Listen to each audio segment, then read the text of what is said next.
Nós estamos na série Identidade Roubada e tem sido uma série tão edificante, não é verdade? O Senhor tem falado tantas verdades aos nossos corações. Se você não assistiu às primeiras partes, nós estamos na terceira parte hoje. Eu quero te incentivar a ir lá no YouTube, no nosso canal, e assistir as mensagens. Eu tenho certeza que vai ser um divisor de águas na sua vida, né? E é muito interessante porque a construção dessa série foi muito certeira. Porque essa série, apesar dela falar sobre finanças, ela não fala sobre dinheiro. Ela fala sobre coração. Por isso que o nome da série é Identidade Roubada. Porque tudo começa no nosso coração. Tudo começa na forma como nós nos enxergamos. E isso vai definir como nós vamos nos comportar e as nossas decisões. Né? E hoje a gente vai começar a terceira parte dessa série. Mas antes, eu queria... Meu Deus, hoje eu tenho um teclado ao vivo. Glória a Deus! Acho que vai ser mais poderoso, hein? Aleluia! Carlinhos. Gente, nós vamos para a terceira parte da série e eu quero fazer uma pergunta para vocês do dia a dia de vocês, né? Quem aí já comprou ou ganhou algo de muito valor e para não perder, não estragar, você guardou ele bem direitinho? Sabe assim, eu vou guardar aqui nesse canto, nessa gaveta, dentro dessa caixa. E aí, na hora que você queria usar, aonde que eu guardei essa bendita joia? Aonde que eu guardei esse negócio? E você, na correria, não acha de jeito nenhum. E aí você fica chateado, frustrado, porque você guardou para uma ocasião especial. E na hora da ocasião especial você não encontrou. Quem já passou por isso? Acho que todo mundo, né? Eu acho que sim. Né? E esse sentimento de frustração, talvez de decepção, isso é forte. Talvez seja o sentimento do próprio Deus em relação a nós. Quando Ele entrega algo para nós de muito valor. E Ele fala, cuida, administra. Só que quando Ele vê a gente guardando, escondendo e perdendo, Ele fala, poxa, está sendo desperdiçado. Poderia estar sendo usado, poderia estar abençoando pessoas, poderia estar cumprindo o seu propósito. Mas algo guardado não tem valor nenhum. Algo guardado, ninguém vai ficar sabendo. Algo guardado não cumpre o seu propósito. E talvez você já tenha identificado sobre qual é a história que nós vamos falar hoje. A parábola dos talentos, né? Então eu quero que você preste muita atenção nesse vídeo, para quem ainda não conhece essa história, ou para você que conhece, mas precisa relembrar os detalhes dela. E é interessante esse vídeo porque ele fala de questões bem práticas dentro da história que vão te ajudar a entender um pouco mais daquilo que a gente vai conversar nessa manhã, tá certo? Então preste atenção aí no telão. Se não lembra ou não conhece essa parábola, eu vou te ajudar. Jesus fala sobre um homem dono de muitas propriedades. Prestes a viajar, esse homem confiou seus bens a seus servos. Para um servo ele deu 5 talentos, para outro servo deu 2 talentos, e para o último servo deu 1 talento. Esse talento confiado aos seus servos era uma unidade monetária em uso na época. Estima-se que o talento equivalia a 6.000 denários, sendo que 1 denário era o salário pago pela diária de um trabalhador comum. Logo, 1 talento equivalia a quase 20 anos de trabalho para a maioria dos trabalhadores da época. Naturalmente, esse proprietário era um homem muito rico, e em sua ausência, ele esperava que seu dinheiro não ficasse parado. Quando ele confiou tais quantias a seus servos, obviamente ele esperava por rendimentos. Outra característica interessante é que esse senhor confiou quantidades diferentes de talentos a cada servo. Isso significa que ele sabia muito bem que uns possuíam mais habilidades para os negócios que outros. Sob essa lógica, cada servo recebeu uma quantidade adequada de talentos para administrar. O servo que recebeu 5 talentos conseguiu dobrar esse patrimônio. O mesmo também fez o servo que recebeu 2 talentos. Já o servo que recebeu apenas 1 talento, enterrou o talento e ficou aguardando a volta de seu senhor. O costume de enterrar no chão quantias de dinheiro ou tesouros diversos era uma prática comum da época. Quando o patrão retornou de sua viagem, seus servos que multiplicaram os talentos apresentaram seus resultados. O proprietário aprovou os resultados obtidos e ainda prometeu confiar aos seus servos bons bens ainda maiores. Além disso, ele também convidou os servos a participar de sua alegria, ou seja, comemorar com ele. Essa expressão remonta a uma ideia de confraternização, uma espécie de festa onde os servos sentariam à mesa com seu senhor para juntos se alegrarem por causa dos resultados. Já o servo que recebeu 1 talento e o enterrou foi chamado pelo proprietário de mau, negligente e inútil. Diferentemente dos outros, ele não foi convidado a participar da confraternização com seu senhor. Ao contrário disso, ele perdeu qualquer privilégio que tinha, restando-lhe apenas um terrível lamento. Amém, gente? Conseguiram entender um pouquinho da história que a gente vai abordar nessa manhã, né? Essa é uma história que tem muita coisa para a gente aprender. Então eu quero que você preste muita atenção em tudo que a gente vai conversar aqui. O ano de 2026 já começou. Hoje é dia 18 de janeiro. Né? Talvez você tenha colocado metas, objetivos, alvos para o seu ano. E eu quero te dizer, já se passaram 18 dias. E você fala, não, eu vou começar. Comece hoje. Comece hoje. Não deixe para quando tiver assim, quando a situação tiver melhor, né? E essa parábola ela fala sobre isso, sobre diligência. Ela fala sobre capacidade. Ela fala sobre a gente não apenas viver uma vida teórica, mas uma vida prática daquilo que a gente tem aprendido. E hoje o tema é quando o medo enterra o propósito. A gente percebe nessa parábola que o terceiro servo, ele pegou aquela quantia que foi dada a ele e ele enterrou debaixo da terra. É o que eu falei para você daqueles bens que você decide guardar e acaba não utilizando. Algo guardado não tem utilidade. Algo enterrado não tem valor. E o que me chama a atenção nessa história é que essa parábola ela não é sobre dinheiro. Apesar de falar sobre quantia, porque a gente, brasileiro, mas no português a gente se atrapalha achando que talento está falando sobre dons. Mas talento, como nós vimos aqui, se refere a uma medida de valor em dinheiro daquela época. Tá? Então, 1 talento correspondia a 20 anos de trabalho. Mas, apesar de estar falando sobre talento, sobre dinheiro, essa parábola não é sobre dinheiro e nem sobre prosperidade. Sabe o que essa parábola é? É sobre mentalidade. Essa parábola é sobre mentalidade. Tudo começa na nossa mentalidade, na nossa identidade. A gente percebe aqui servos que tinham uma mentalidade de abundância e um servo que tinha uma mentalidade de escassez. Então, o que Deus quer de nós nessa manhã? Que a gente pare para refletir sobre a nossa mentalidade. Porque a gente quer prosperar, porque a gente quer avançar, a gente quer viver o que esses servos, que foram chamados de bons e fiéis, vivam, mas não adianta a gente querer se a nossa mentalidade não mudar.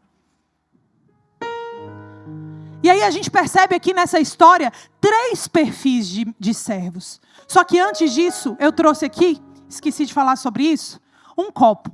Que eu falei sobre mentalidade de escassez e mentalidade de abundância, não é verdade?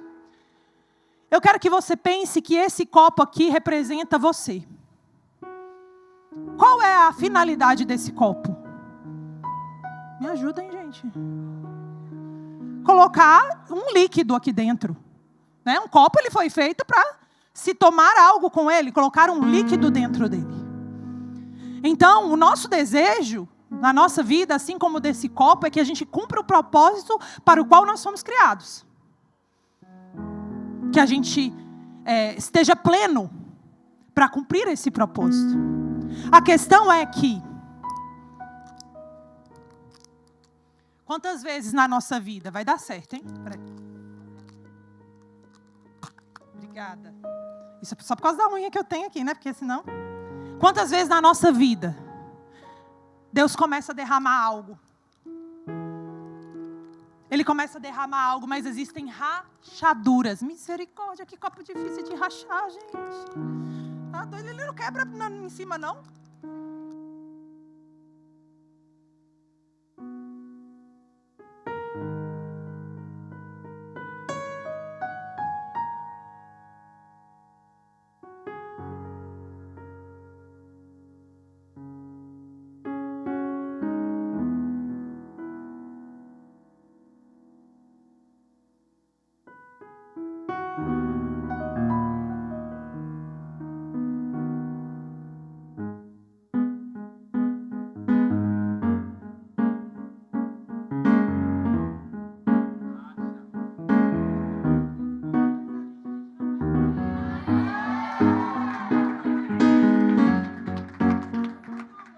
Ai, ai.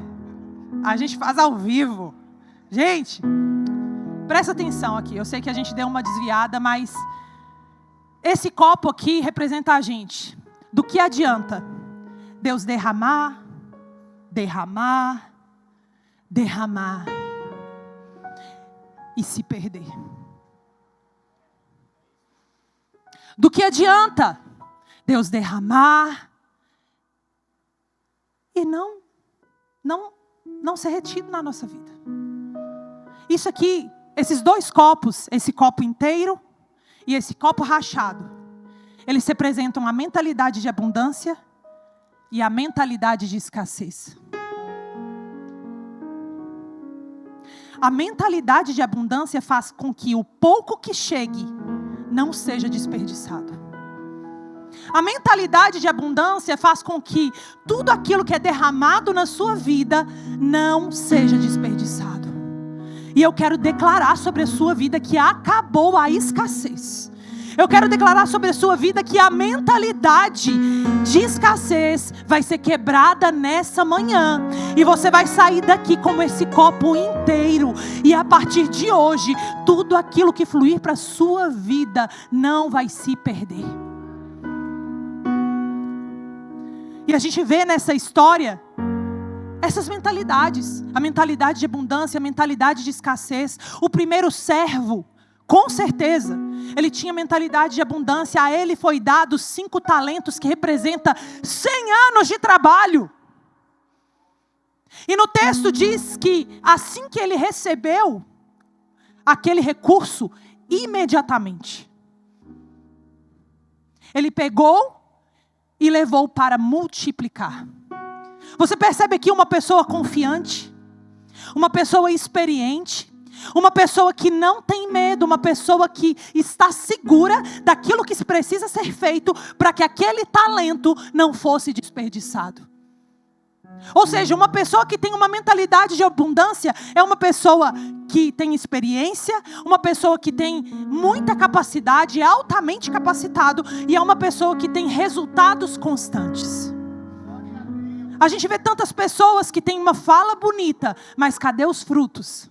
A gente vê pessoas que pregam lindamente, que fazem cursos lindamente, mas o que Deus quer de nós não são palavras bonitas. O que Deus quer de nós é uma vida que tenha frutos. É lindo a gente falar que Deus quer a gente como a gente está. É maravilhoso ouvir que Deus nos recebe quebrado, machucado, ferido, mas não é assim que Deus quer que a gente permaneça. O desejo de Deus é que Ele te transforme de tal maneira que você não seja mais uma pessoa que tenha mentalidade de escassez, mas uma pessoa que a partir do momento que se encontra com Ele, essas rachaduras elas são fechadas, essas feridas elas são curadas e você se torna uma pessoa inteira na presença dEle, para poder ter resultados constantes. A gente vê também igualmente o segundo servo, não tão capacitado como o primeiro, porque a cada um foi dado de acordo com a sua capacidade, mas ele também era uma pessoa que tinha uma boa capacidade. Diz que foi dado a ele 2 talentos, representando 40 anos de trabalho, e que ele, da mesma forma, multiplicou os seus talentos. Então esse representa uma pessoa que tem um pouco de experiência, que tem uma capacidade mediana e que tem resultados talvez variados. E aí a gente vê no final da história o terceiro servo. O servo que recebeu apenas um talento. Apenas 20 anos de trabalho. Quem queria receber em um dia 20 anos de trabalho? A gente fala apenas, fica parecendo que não é nada, né? Já era muito, porque deixa eu te dizer, aquilo que Deus entrega pode parecer pouco para Deus, mas para a gente sempre vai ser muito. Você está entendendo? Porque o nosso Deus, que está representado por esse Senhor, é um Senhor muito rico. É um Senhor muito próspero. É o Senhor dono de toda a prata, de todo o ouro, de toda a riqueza desse universo. E a sua mão pode ser muito pequena, mas a mão de Deus é muito grande. E a gente precisa mudar a nossa perspectiva, porque aquele servo que recebeu um talento, talvez no coração dele veio ingratidão por causa da comparação. Talvez veio insegurança por causa da comparação. E a gente começa a olhar para a grama do vizinho, a gente começa a olhar para a vida do vizinho e a gente fala, aquilo que eu recebi é muito pouco, sendo que na verdade o que você recebeu é muito. Então a mentalidade daquele servo estava deturpada. A mentalidade daquele servo estava roubada. Por isso que a gente está chamando de identidade roubada. Estava fragilizada, estava corrompida. E aí no texto diz que ele pegou aquele talento e por causa do medo, ele o enterrou.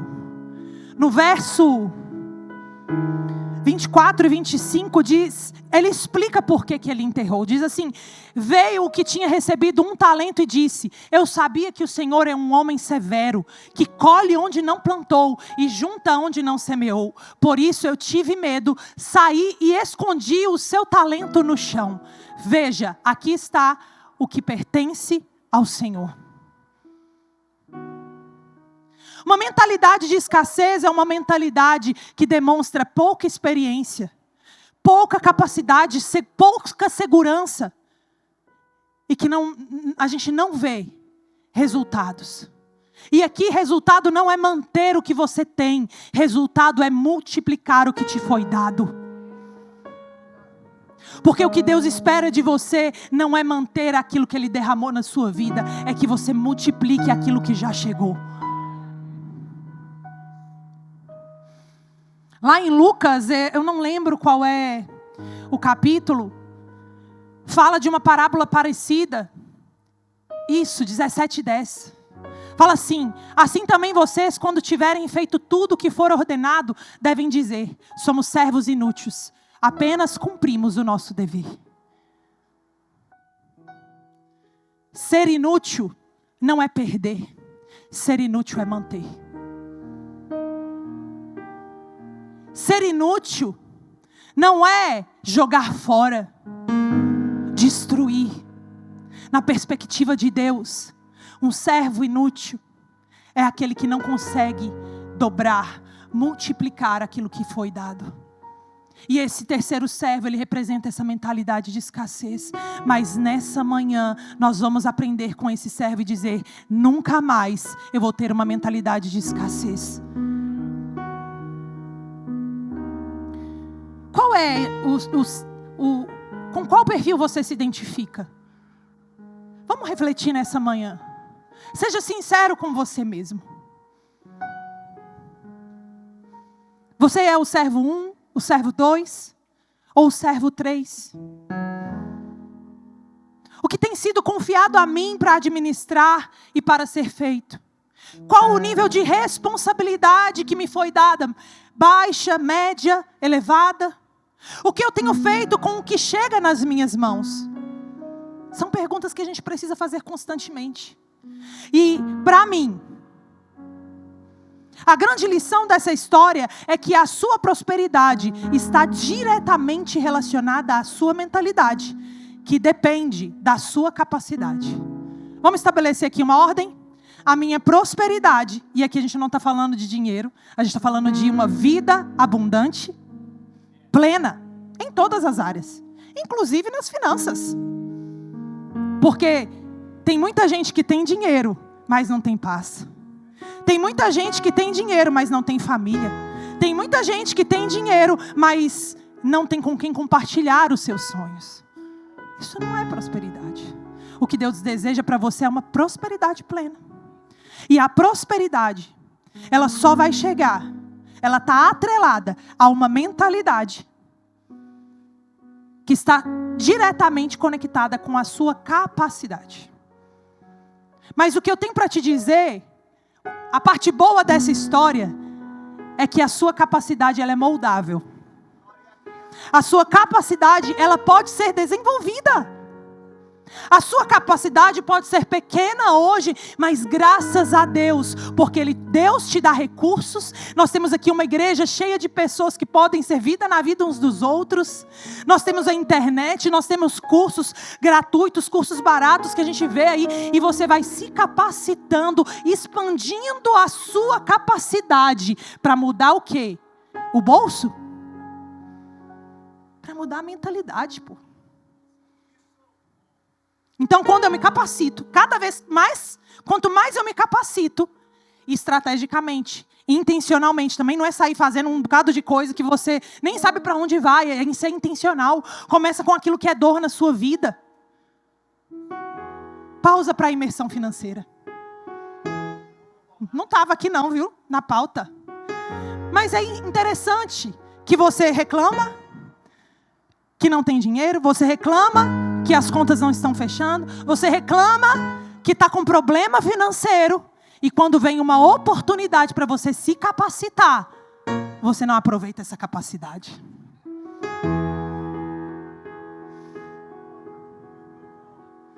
E o que vai acontecer? Nada vai mudar. Então, capacidade vai influenciar na mentalidade. E sabe o que a mentalidade influencia? Os seus comportamentos. E os seus comportamentos que vão ditar a sua prosperidade. Vocês pegaram a ordem? Eu vou falar de novo para você anotar. Capacidade precisa ser alterada, desenvolvida. Muda a sua mentalidade, que muda os seus comportamentos e que mudará a sua prosperidade, os seus resultados. Presta atenção aqui em mim. Tem gente querendo mudar comportamento sem mudar a mentalidade. Não vai adiantar. Pode durar um dia, pode durar uma semana, mas não fica. Não tem continuidade. Você precisa começar na mentalidade. Está aqui comigo? Romanos 12:2 fala sobre isso. Não se amoldem ao padrão deste mundo, mas transformem-se pela renovação da sua mente, para que vocês experimentem. Tem versão que fala ali, ó, essa versão tá ótima. Para que sejam capazes. Capacidade de experimentar e comprovar a boa, agradável e perfeita vontade de Deus para a sua vida. Existe uma vontade de Deus que é boa, perfeita, agradável e perfeita. Mas como que a gente faz para acessar essa vontade? Transformai-vos pela renovação da sua mente para mudar a sua capacidade de experimentar. O que é uma mentalidade de escassez na prática? Eu listei aqui alguns comportamentos. Vocês estão com tempo hoje, gente? Porque hoje tem muita coisa, hein? Uma mentalidade de escassez é uma mentalidade vitimista. Uma pessoa que diz que sempre recebeu pouco, que é injustiçada, que não é privilegiada. Existe ingratidão no coração de uma pessoa vitimista. Mentalidade de escassez, sempre existe crítica. O outro que prosperou é ladrão, é mau caráter, desviou dinheiro, não trata bem as pessoas. Essa pessoa, ela coloca o dinheiro como a raiz dos males. Que o dinheiro é sujo. Que Deus não quer que você prospere. Isso aí é tudo a mentalidade de escassez. Uma pessoa que tem a mentalidade de escassez também, ela é orgulhosa. Ela nunca vai reconhecer que ela precisa melhorar. Ela nunca vai perceber. Ela se olha no espelho e ela vê uma pessoa diferente do que todo mundo vê. E você percebe isso na fala dela. Pessoas que estão totalmente desviadas da realidade. Você fala, meu Deus, dá vontade de sacudir e falar, meu filho, acorda para a vida. E às vezes ela até sabe, mas a fala dela não condiz porque ela quer encobrir. Sabotar a mudança que pode acontecer na vida dela.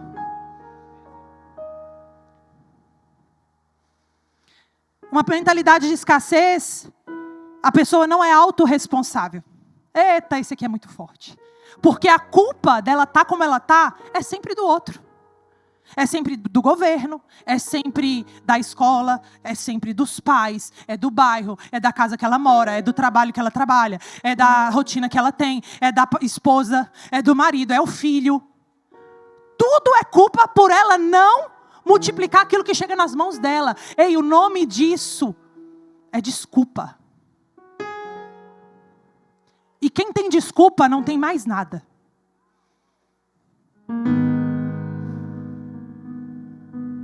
A partir de hoje você vai dizer, eu sou responsável pelos resultados e pela vida que eu tenho. Não é responsabilidade do outro, não. É o líder de GC, é o coordenador, é o pastor. Tadinho do pastor. O pastor é responsável, né? Responsável pela que palavra que a gente pode usar?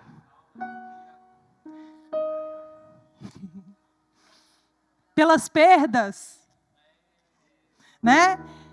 Pela vida medíocre, eita, que muitas pessoas estão vivendo. Uma mentalidade de escassez, a pessoa ela é insegura. Ela é insegura porque falta conhecimento ou tem conhecimento errado. Mas vamos para uma mentalidade de abundância? Porque é essa mentalidade que Deus está derramando no seu coração e na sua mente hoje, hein?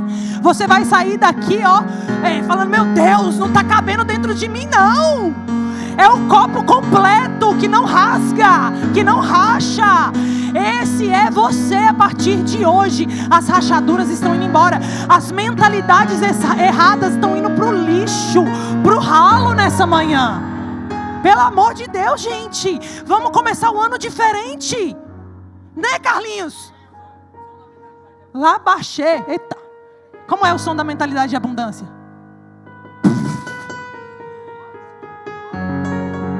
Oh, glória! É um Beethoven.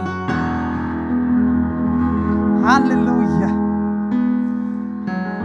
A mentalidade de abundância é uma mentalidade de diligência. Você não perde tempo. Ei, tempo é o maior recurso que nós temos.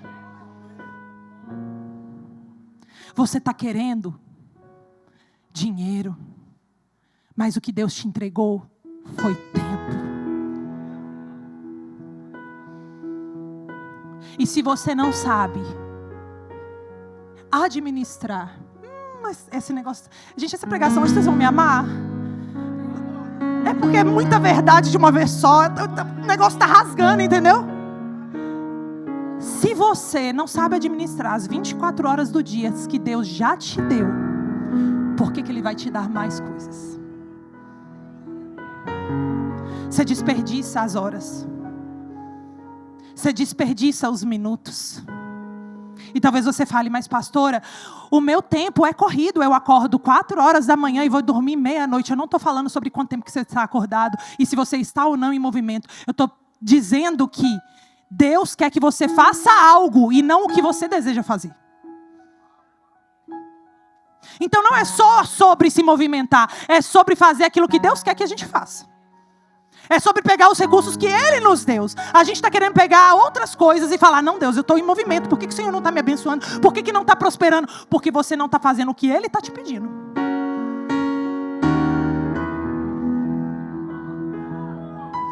A mentalidade de abundância é alguém seguro, é alguém ambicioso. Gente, ambição é diferente de ganância. Deus quer que você seja uma pessoa ambiciosa. O que é ser ambicioso? Sou grato pelo que tenho, mas eu sei que Deus pode fazer mais na minha vida. E eu vou fazer o que precisa ser feito para ativar isso na minha vida. É dizer, obrigado pelo que eu tenho, mas eu posso ir além. Mas a ganância não, a ganância é só o ter por ter. Eu quero mais e eu faço o que for necessário.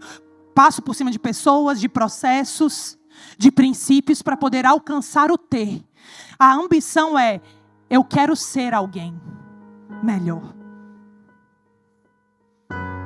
E o ter vai chegar. A ganância é, eu quero ter, independente das pessoas. Uma pessoa que tem uma mentalidade de abundância tem autorresponsabilidade, é ensinável e tem alta capacidade de gestão. E aí vem o primeiro ponto. A nossa capacidade, ela determina o alcance. A nossa capacidade, ela vai ditar o quanto Deus vai confiar mais a nós. Né? A gente viu nessa história, no verso 15, que a um ele deu 5 talentos, a outro 2 e a outro 1. A cada um segundo a sua capacidade. Deus confia a nós conforme a nossa capacidade. Vamos dar um exemplo de uma criança. Eu tenho 2 lá em casa.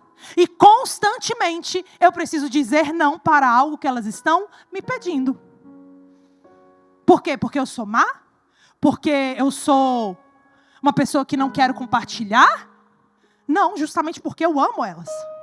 E eu sei que se a Zoe me pedir uma faca porque ela achou muito interessante e eu entregar para ela, isso vai matar ela. Então eu falo, Zoe, calma. Quando você crescer e você tiver a capacidade de administrar essa faca, então essa faca será dada a você. Ah, eu quero um carro. Mãe, eu quero um carro. Minha filha, você não sabe nem andar direito. Primeiro desenvolve a capacidade. Depois vai ser dado o carro para você. Nem Deus, presta atenção, e nem o seu patrão são pessoas que querem desperdiçar recursos.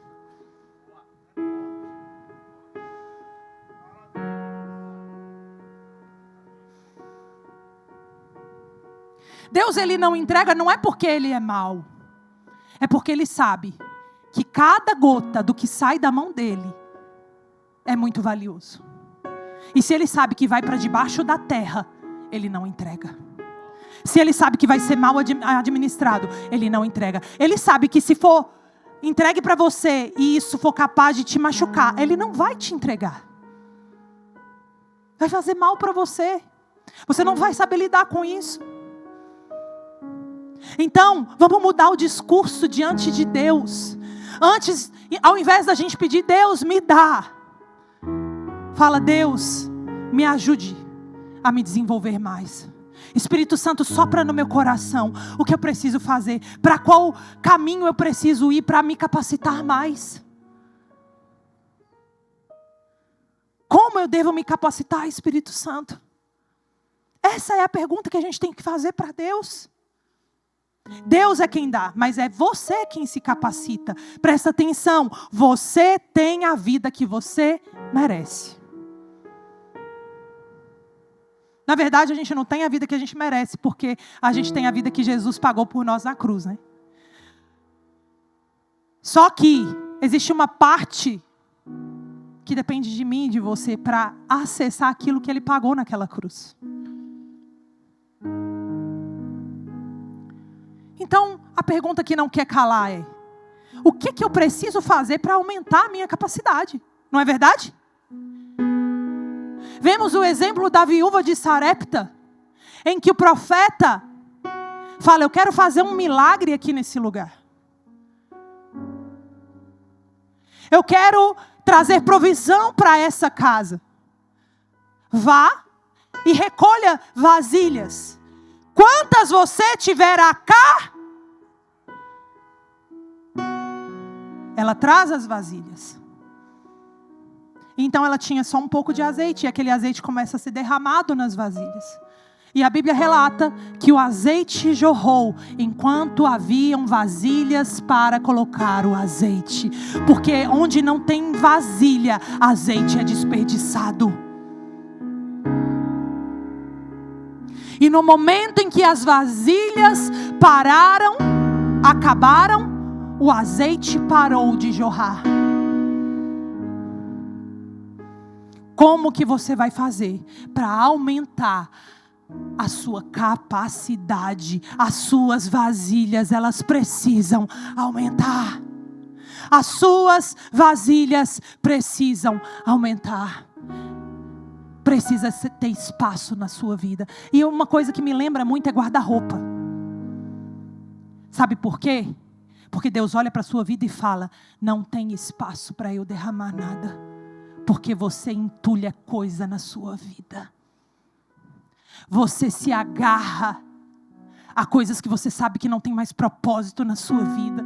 Você se agarra a coisas que você acha que se você abrir mão vai fazer diferença para você. Enquanto você estiver agarrado a algo que Deus não te deu, Ele não vai mandar aquilo que Ele deseja na sua vida.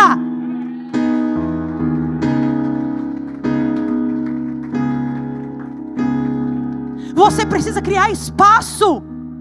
Você precisa esvaziar o seu guarda-roupa para chegar a peça nova. Eu não estou falando de roupa, tá? Não sei se você já entendeu. Acho que tem gente que está achando que eu estou falando, né? De guarda-roupa. Deus, Ele não abençoa o que você deseja. Ele abençoa o que você administra. Não adianta você orar: Deus abençoa a minha família. Você sabia que a sua família é algo que Deus te deu para você administrar?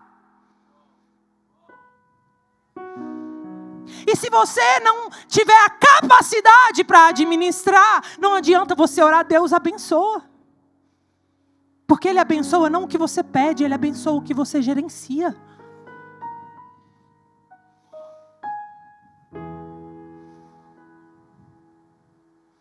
A nossa família é o nosso bem mais precioso. O ano passado eu coloquei uma meta principal na minha vida. Eu não sei se eu acho que eu nunca compartilhei isso com a igreja toda. Eu percebi que eu sou uma pessoa muito ativa. Eu gosto de me envolver com muitas coisas, estar em movimento e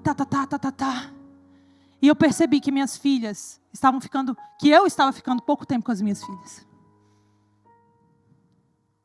E o Espírito Santo começou a me incomodar. Esse é o seu primeiro ministério. Esse é o seu primeiro ministério. E aí eu tive que reorganizar toda a minha agenda. Foi o meu alvo do ano passado principal. Criar espaço para cuidar das minhas filhas. E eu vou te dizer que não foi fácil. Porque eu também precisei administrar outras coisas que Deus me confiou. E hoje é tão lindo ver que antes, há alguns anos atrás, eu só colocava minhas filhas para dormir 2 noites na semana. E hoje eu só fico 2 noites sem colocar elas para dormir. E para vocês pode parecer pouco, mas para mim é muito. A sua família precisa ser administrada. Deus confiou ela a você. Não estava no script não, mas a gente precisava falar sobre isso. É importante isso.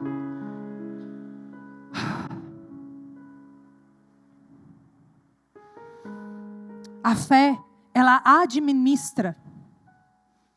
A gente percebe outra questão nessa história, nessa parábola. A fé, ela tem a capacidade de administrar. E o medo, ele é capaz de nos paralisar. E a gente viu o testemunho de Daniel. Uma salva de palmas para Daniel. Gente, eu falei para a pastora Denise, pastora Eliana, mas fala bem, né? Um negócio assim chique. Uau! Brincadeiras à parte, uma fala dele que me chamou a atenção foi que ele falou que ele estava sentado com a sua noiva, Débora, que eu gravei o nome, glória a Deus. E eles estavam fazendo o quê?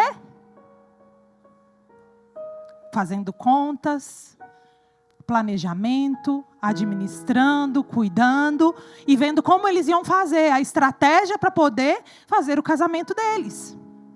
E aí falou, a gente foi em um lugar e a gente percebeu que aquele lugar até que daria para entrar no nosso orçamento. Então nós decidimos fechar com aquele espaço. Porque deixa eu te dizer, pastor Jonathan sempre fala sobre isso. O planejamento a gente faz com a razão. Ele não falou, eu vou fechar, não é, Dan? E Deus proverá, não. Eu vou fechar aí. Se precisar, a gente tem aqui, ó, o dinheiro para poder pagar. Mas Deus, até que poderia, né? Ter um milagre aqui nesse lugar, né? E foi isso que ele fez. Ele administrou com a razão. Ele planejou com a razão, mas ele executou com fé. Você precisa executar com fé. E quando ele executou com fé, Deus derramou. E aí o segundo ponto que a gente vai trazer aqui nessa manhã é que a mentalidade de escassez, ela rouba o que Deus tem para a sua vida. E é um roubo invisível. É um roubo que você não percebe, não é? Mãos ao alto, uau, fui roubado. Você nem percebe que você está sendo roubado. Aqui está a raiz da estagnação. A mentalidade de escassez. O servo mau, ele acreditava mais no risco do fracasso do que confiava no sucesso. Para onde que você está olhando? Para o que vai dar errado ou para o que já está dando certo? A gente foca demais no que pode dar errado. E a palavra-chave dessa parte é medo. Repete assim comigo, medo. Quem nunca teve medo, levanta a mão. Todos nós já tivemos medo e temos medo. Pastora, como que você está pregando para mim, me dizendo que para eu administrar bem aquilo que está chegando nas minhas mãos, eu não posso ter medo? Eu não estou dizendo que você não pode ter medo. Eu estou te dizendo que o medo não pode te paralisar. Porque se eu pregar para você que você não pode ter medo, você vai falar, essa pregação não é para mim. Entende? Porque medo é inerente, faz parte do ser humano. Mas sabe o que é ousadia? É a ação na presença do medo. É você dizer, eu vou com medo. Eu vou sabendo que tem risco. Eu vou sabendo que é difícil. Eu vou sabendo que vai ser sacrificante. Mas se Deus deu para mim e confiou, eu vou e eu vou fazer. Eu não estou te pregando que a jornada vai ser perfeita. Eu não estou te dizendo que as ações, os comportamentos que te levam a multiplicar, eles são fáceis. Mas eu estou te dizendo, vá mesmo que doa. Não deixe o medo te paralisar. E pastora, por que aquele servo deixou o medo paralisar ele? A gente vê na história dizendo, ele entregando ali um talento para o Senhor e falando, eu enterrei o talento, por quê? Porque o Senhor é mau. Porque o Senhor planta, colhe onde não plantou. E eu tive medo. Ou seja, aquele servo tinha uma visão errada do seu Senhor e tinha uma visão errada de si mesmo. Aquele servo deixou o medo consumir ele, sabe por quê? Porque ele não sabia quem Deus é. Ou ele achava que sabia, mas ele tinha uma visão errada. E esses somos muitos de nós aqui nessa manhã. E infelizmente, a gente deixa o medo nos paralisar, porque a gente não sabe ao Deus que nós servimos. A gente tem uma visão errada sobre quem Deus é. E pior, a gente tem uma visão errada sobre nós mesmos. Por isso que o tema dessa série é identidade roubada. Porque se você não souber quem você é, e se você não souber ao Deus que você serve, as suas ações serão comprometidas. Mas quando você sabe quem Deus é, quando você sabe como que Ele tem transformado quem você é, então você confia. Não nas suas habilidades, mas você confia no Deus que te deu vida.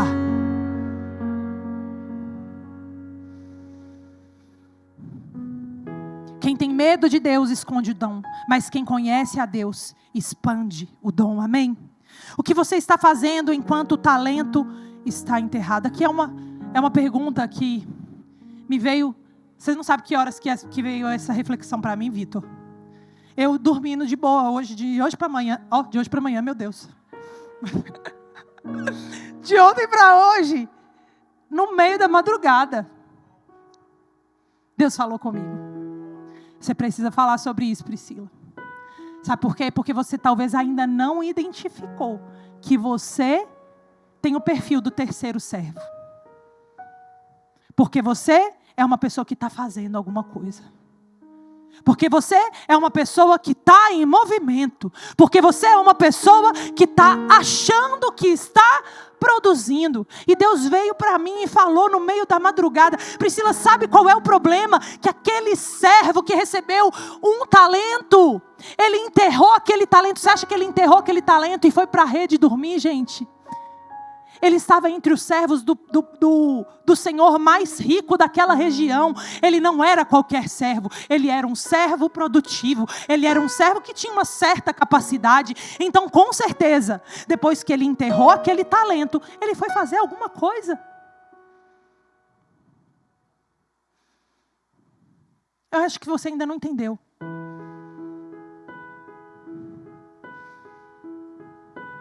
Quantas vezes somos nós?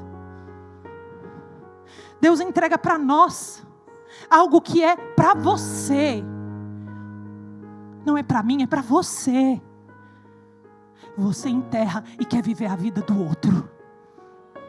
Você enterra e quer fazer o que o outro está fazendo. Você enterra e quer viver tudo aquilo que na internet estão falando para você. E Deus está gritando lá no céu e dizendo: ei filho, esse talento aqui não é para você.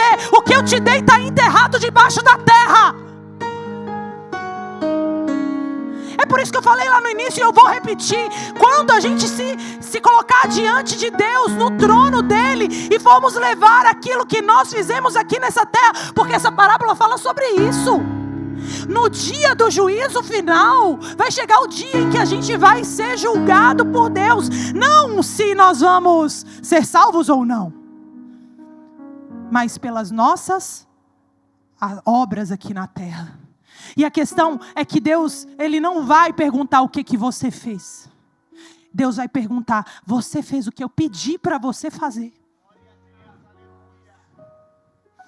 Então pare por um segundo. Pare por um minuto nessa manhã para refletir. Será que eu estou enterrando aquilo que Deus me pediu para multiplicar? E estou tentando multiplicar aquilo que Deus não me pediu para fazer nada?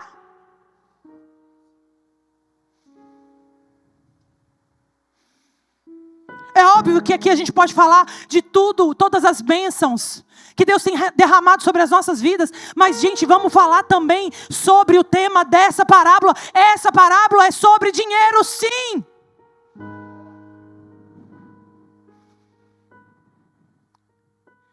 Você está querendo achar talento em outro lugar, enquanto aquilo que Deus já te entregou, você está enterrando.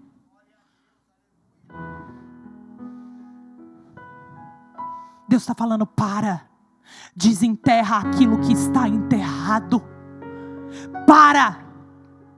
Descobre, abre espaço para aquilo que eu já te entreguei. Gerencia, administra, cuida com muita capacidade. A gente precisa terminar, eu vou ir para o terceiro ponto.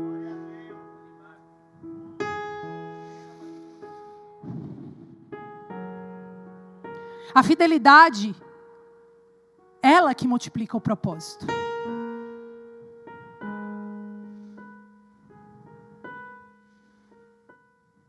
No verso 21 diz assim, que o Senhor disse para aquele servo: servo bom e fiel, foste fiel no pouco, sobre o muito te colocarei. Eu acho interessante essa frase, só uma pausa, eu estava refletindo quando eu estava estudando para essa pregação, e fala, foste fiel no pouco, né? 100 anos de trabalho, fiel no pouco. Glória a Deus! Olha só, quando Deus olha para a gente, Ele já derramou tanta coisa, mas Ele fala, você foi fiel no pouco, mas eu quero olhar para Deus e falar, Deus, não é pouco, o que o Senhor já derramou já é muito, mas pode mandar mais. Você está entendendo? Foste fiel no pouco, uau! Que visão maravilhosa. Sobre o muito te colocarei. Fidelidade. Fala assim comigo, fidelidade. Presta atenção, Deus ele não está à procura de pessoas perfeitas. Ele está à procura de pessoas fiéis. Porque se Ele estivesse à procura de pessoas perfeitas, Ele só ia encontrar Jesus. Mas Ele está à procura de um coração fiel. Um coração fiel, sabe o que é um coração fiel? Um coração que não se corrompe diante das propostas desse mundo. Sabe o que é um coração fiel? É um coração que não se abala com as filosofias, com os ensinamentos, com as frases lindas e maravilhosas que tentam te arrastar e te roubar da sua posição que Deus quer que você fique. Fidelidade é dizer, essa proposta é bonita, Deus, mas se não é o Senhor que está me mandando, eu não vou. Essa porta de trabalho, Deus, é maravilhosa, é linda, é sensacional, mas se não é o Senhor que está abrindo, eu vou ficar onde eu estou. Isso é fidelidade. Fidelidade é, Deus, chegou aqui uma proposta de eu fazer, eu só vou fazer isso aqui, um caminho encurtado, uma corrupção, sabe? Fazer algo aqui bem rapidinho, pastora, mas isso vai me gerar muita coisa boa. Não, permaneça fiel. E se você tiver que abrir mão de tudo que você tem, porque tudo que você tem é fruto de corrupção, abra mão agora. Abra mão agora. Mas como que eu vou viver, pastora? Você tem que dizer quem é que é o seu Senhor. Ou é Deus ou é Mamon. Mas que você nessa manhã diga, o Senhor Deus, Ele é o meu Senhor.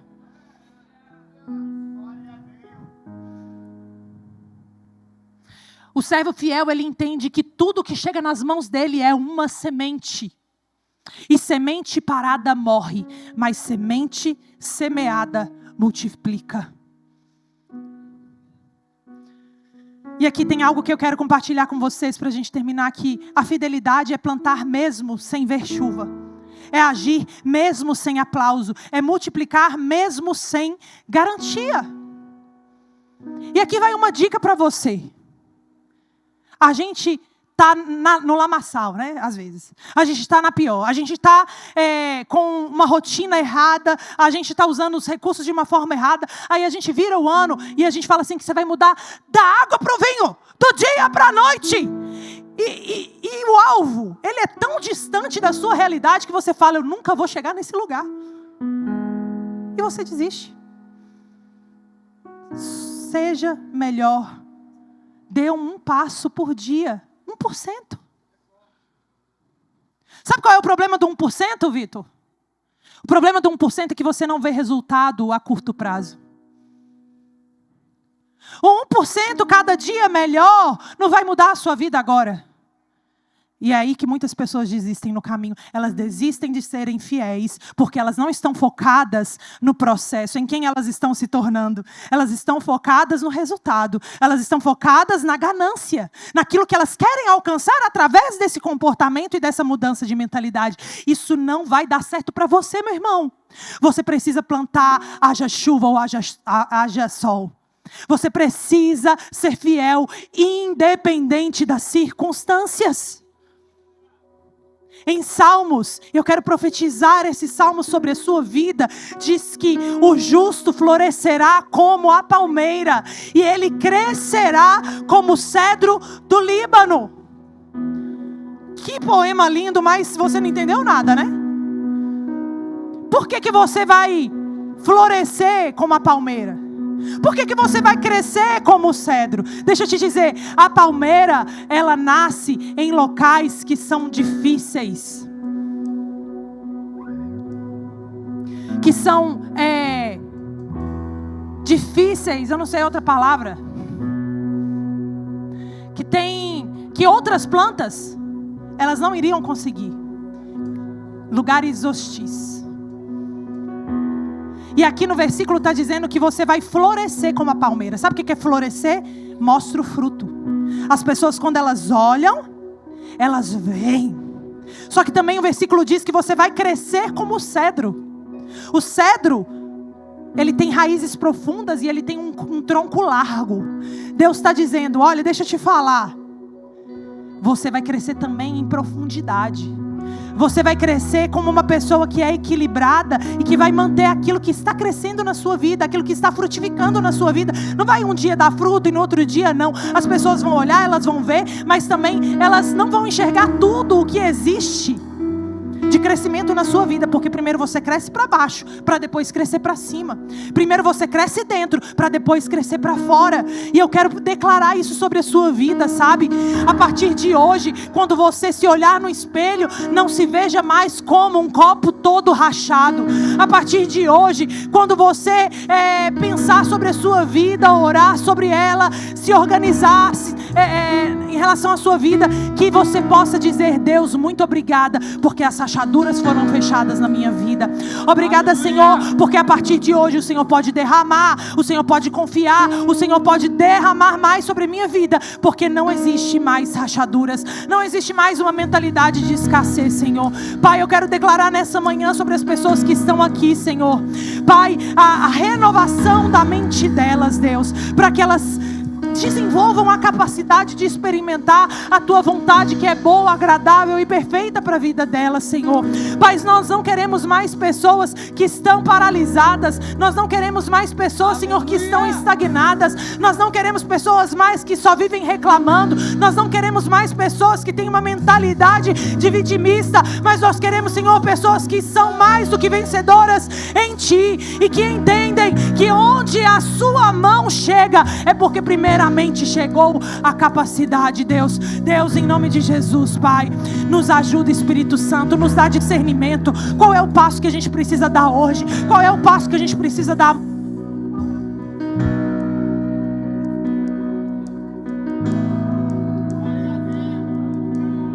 Glória a Deus. Quero que você fique de pé nesse momento. Aleluia. Não vamos perder essa atmosfera. Ora, balasse querer manadracha. Harabalache querer manadraça, harabalache ororose querer. Ore manadracha, harabalasse. Não se desconecte nesse momento. Não se desconecte nesse momento. Ore manadracha, harabalasse querer. Deus, Ele quer fazer uma transformação na sua mente. Ele quer fazer uma transformação no seu coração, para que você seja capaz de experimentar a vontade dEle para a sua vida em todas as áreas. Ei, meu irmão, essa é uma manhã em que Deus quer fazer algo novo. Essa é a manhã em que é um divisor de águas na sua vida. Em nome de Jesus, não vai haver mais desperdício. Você não vai ver mais as coisas indo para o ralo. Oh, Senhor, nós queremos nos derramar diante da Tua presença, Senhor, nos render por completo ao único que é capaz de nos transformar, de nos encher. Sabe, nesse momento eu quero que você se apresente na presença do Senhor com um coração aberto, um coração sem esconder nada, um coração puro diante dEle, sabe, mostrando tudo, mostrando as suas falhas, mostrando os seus medos, mostrando os seus temores, e que nessa manhã você possa deixar Ele te transformar por completo. A gente vai cantar um pouco dessa música, e eu quero que esse momento seja um momento de você se render à presença dEle. Não deixe esse momento passar, não deixe esse momento passar nessa manhã. Aleluia. Deus está chamando a gente para fazer algo aqui nessa manhã. Um passo profético. Você que não tolera mais. Você que não tolera mais uma vida de escassez. Ou talvez não seja nenhuma vida por completo, mas uma área na sua vida. Que você sabe que não pode mais ficar como está. Não é como Deus quer que esteja. Sabe, eu quero que você dê um passo de fé nessa manhã, um passo profético, até aqui à frente. Você vai dizer: a partir de hoje, a minha vida é uma vida de abundância. A partir de hoje, a minha mentalidade vai mudar. A partir de hoje, esse passo que eu estou dando é um passo para não ser mais uma pessoa que tem uma mentalidade de escassez, mas que tem uma mentalidade de abundância. Esse passo que você está dando hoje é um passo para dizer: eu não quero mais ser o servo 3, eu quero ser o servo 1, um servo capacitado, um servo que Deus vai confiar mais. Nessa manhã, sabe, não tenha medo. Nós estamos no dia 18 de janeiro de 2026 e ainda dá tempo de você dizer: hoje começa uma nova estação na minha vida. Eu não aceito mais mediocridade, eu não aceito mais um resultado mediano, eu não aceito mais estagnação na minha vida, eu não aceito mais simplesmente manter aquilo que eu já tenho. Eu quero declarar multiplicação de Deus sobre a sua vida. Eu quero declarar a capacidade do Espírito Santo chegando. Eu quero declarar que o Espírito Santo vai ter vez, ele vai ter espaço para poder falar no seu coração o que precisa ser feito, e você ter confiança para gerenciar. Eu quero pedir nessa manhã a nossa liderança para vir e estar orando por essas pessoas e declarar que a mentalidade de escassez, ela está indo por água abaixo, ela está acabando e a mentalidade de abundância está chegando. Pastores, coordenadores, líderes ali do GC Pilar, podem orar e declarar.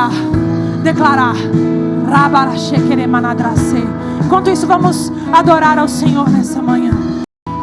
Vocês podem ir indo para os lugares de vocês. Peraí. Não, peraí. Olha aqui para mim.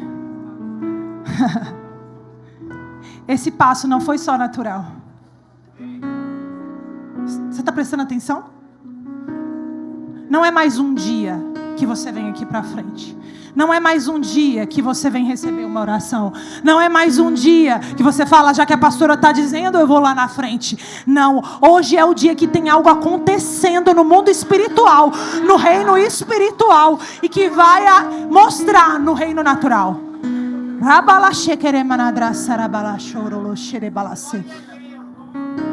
A CNX vai ser conhecida pelas pessoas que entenderam quem são em Deus e que estão prosperando de uma maneira como nunca se viu antes. Mas começa mudando a identidade. Deixa Deus transformar o seu coração. Não se esconda dele. Seja vulnerável. Amém? Eu declaro o melhor ano da vida de cada um que esteve aqui na frente. Portas se abrindo. Tem mais coisa. Não é para manter. Tem mais. Expandir dói. Mas tem mais.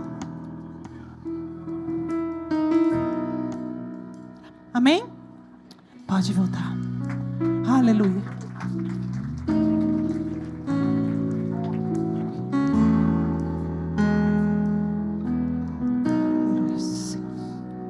Ainda nessa mesma atmosfera, eu quero todos com os olhos fechados. Eu quero fazer um convite para você que está aqui nessa manhã e ainda não entregou a sua vida para Deus. Talvez você seja simpatizante, talvez você frequente os cultos, mas eu quero te dizer que a transformação verdadeira só vai acontecer na sua vida quando você deixar de ser criatura e passar a ser filho de Deus. Deus, Ele não quer só que você o admire, Ele quer que você se entregue para Ele por completo. Sabe por quê? Porque você cuidando da sua vida não está dando certo, mas quando Deus começa a ser o dono dela, as coisas tendem a funcionar. Então meu convite para você é dizer: Deus, a partir de hoje, eu quero ser o teu filho. Cuida de mim. Cuida de mim. Eu vou fazer uma contagem de 1 até 3. E quando eu disser 3, eu sei que tem gente aqui nessa manhã.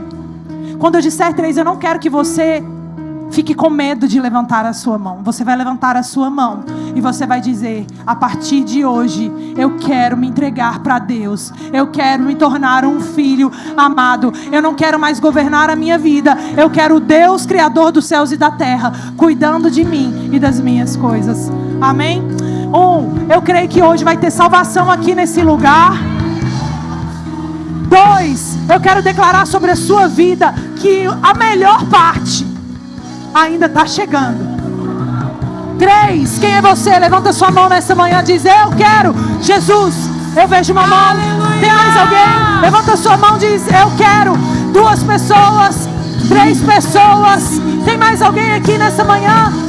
Levanta sua mão e fala: eu quero me entregar para Deus. Aleluia!